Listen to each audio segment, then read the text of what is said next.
everyone! Welcome back to my channel for a new manhwa called My Gently Raised Beast. Please like and subscribe to my channel, it helps me a lot to make more videos. Alright guys, let's begin the story.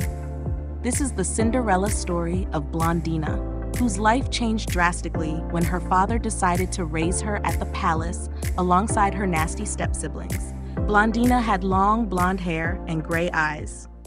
She was an orphan because her mother had died, and she didn't know who her father was. She worked at an inn for a cruel man who would beat her whenever he wanted. One day, he decided to sell her to a local baron to settle his gambling debts. So, she ran out, crying into the street as fast as she could. She didn't want to die at the hands of these people. She tripped, and something fell. It was a gift from her late mother, who had told her to keep it safe because it was a gift from her father. But Blondina was sick and tired of this life. She needed the money from the ring to escape her daily nightmare.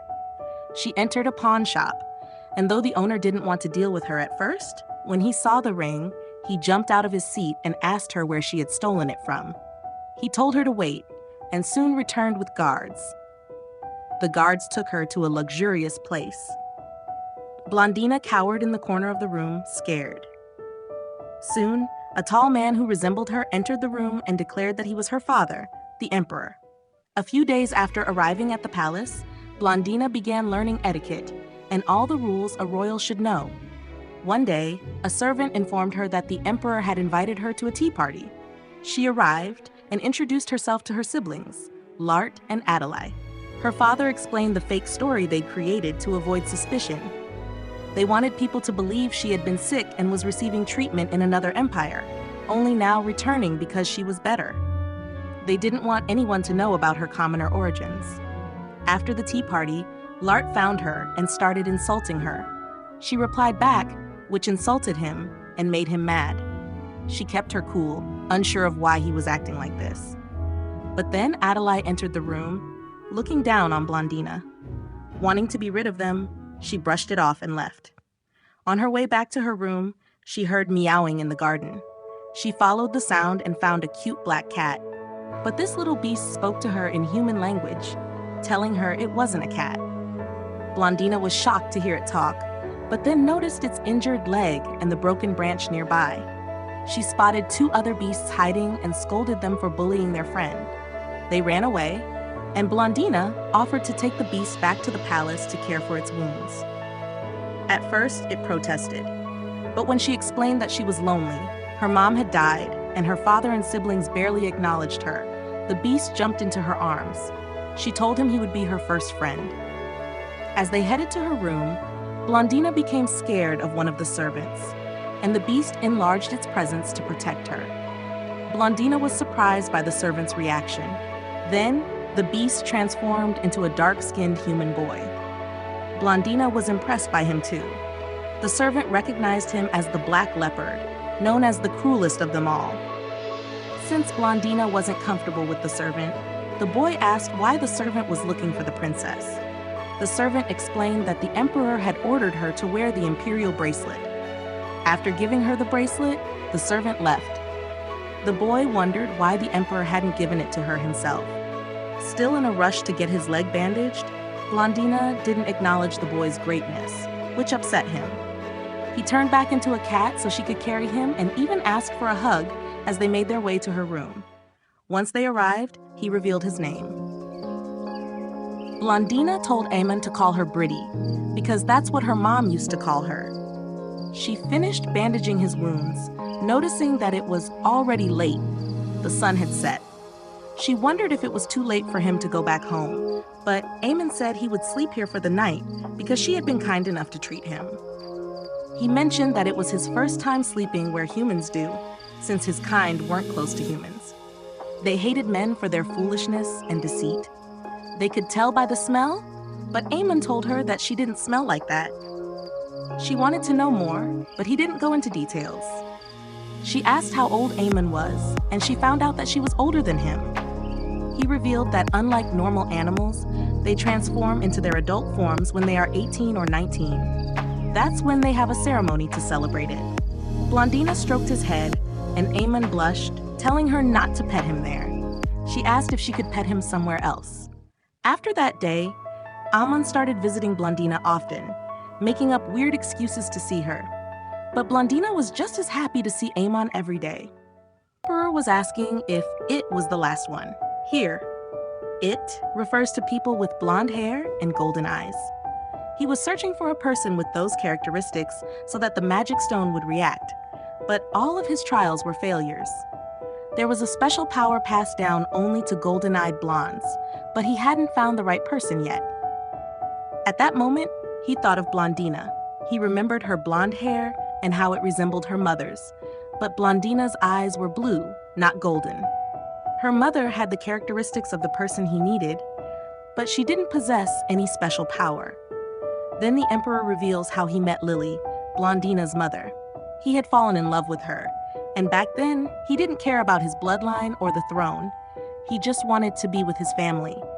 But to protect his family, he realized he needed the throne, so he left them, leaving his ring with Lily as a promise to return. Once he ascended to the throne, his feelings for Lily faded, and he soon forgot about her. As soon as he became emperor, he became obsessed with finding all the golden-eyed blondes. These people had the power to make the divine beasts kneel before them, especially the leopards. In the next scene, we see Blondina in her room. Someone enters. It's the servant who brought her dice, along with her friend, Lady Lucy. Lucy wished her good morning, sitting next to her, and noticing that Amon hadn't come to visit Blondina today either. Lady Lucy was the youngest daughter of a count. She had become Blondina's lady-in-waiting 3 months ago, which means there was probably a time skip in between episodes. She was the same age as Blondina, and they became close very quickly. When Lucy first saw Amon, she thought he was an adorable cat. But then she saw the stone on his head and realized he was a leopard. She dropped to the floor, terrified of him. But Lucy wasn't as scared anymore. After seeing how friendly Blondina was with Amon, even though she still shook with fear at first, she tried to approach him. And after a few months, she grew to love him dearly. She always baked cookies for him, even though there was still a hint of nervousness around him. Now, back in the present, we see Lucy asking Blondina why Amon wasn't visiting as often. Blondina said she didn't know either. She wondered to herself how she had come to like such a cranky leopard. Lucy, on the other hand, said he was absolutely adorable and cute. Blondina agreed, mentioning his black fur and sparkling eyes. His eyes were like gleaming jewels. Then Amon suddenly entered the room. Lucy and Blondina were both happy to see him after such a long time.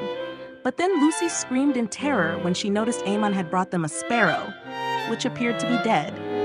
Lucy quickly ran out of the room, unable to handle the sight. Blondina, on the other hand, wondered if Amon had brought the sparrow as a gift. Amon asked what she was doing and questioned if she was afraid of sparrows. Blondina replied that she wasn't afraid of them, but she felt bad for the poor bird. Amon asked her if she didn't like cute things, to which she said she did, but she wished the sparrow were still alive.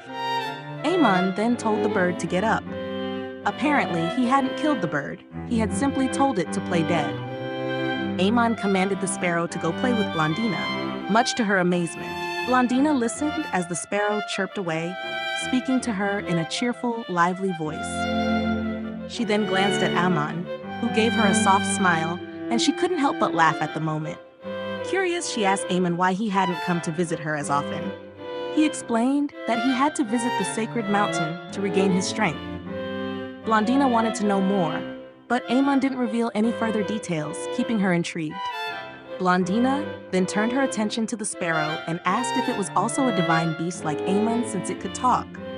The sparrow quickly responded that Amon had shared his power with him, allowing him to speak. He proudly added that he was much cleverer than other birds.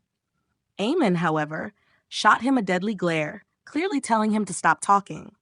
Amused, Blondina asked if the sparrow had a name. Amon told her she could name him, so after a moment of thought, she decided to name him Magetto. In the next scene, Amon was angrily shouting at Blondina. The reason? He didn't want to wear the hat she had given him. Amon was far more interested in seeing the powerful human weapons, like arrows, at the upcoming archery contest. He wanted to understand how humans had managed to drive away the divine beasts with such tools.